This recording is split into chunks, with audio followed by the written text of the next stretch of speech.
Kryetari i Partisë Demokratike Shqiptare Mendu Thaçi pas të Arcës, Çairit, Gostivarit, mbrëm ka qëndruar në fshatrat e Strugës edhe atë në Ladorisht dhe në Koroshisht.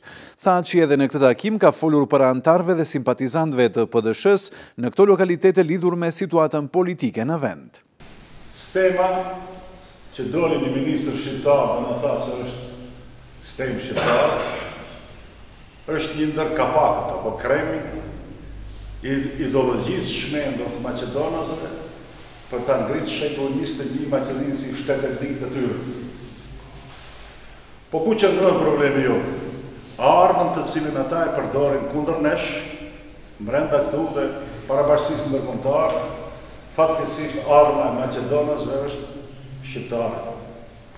Është BDI-ja dhe disa të tjerë bishta si BDI-ja që japin fakte dhe argumente edhe bashkësisë ndërkombëtare se situata e shqiptarëve këtu është shumë mirë.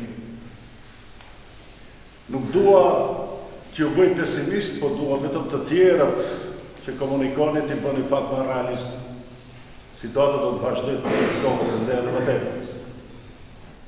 Do ta shihni të nderuara motra dhe vëllezër se shumë shpejt qeveria do të detyrojë ministrin shqiptar të arsimit të arrit propozoj edhe një herë ligjin që maqedonishtja mësohet për klasës parë fillore. Ju kujtohet ishte ligj që u soll dhe me iniciativën e PD-s u urzu nga gjyqi kushtetues dhe neve po na krijojnë shumë vështirësi të mëdha që ta shpjegojmë politikën tonë, ta shpjegojmë paktësinë e shqiptarëve para të huajve. Për shkak se ata na thuajnë ju keni një rezultat fatal për këtë ide që e keni. E dini, Parlamenti është 20 me 7, kur flasë për përfaqësuesit shqiptarë.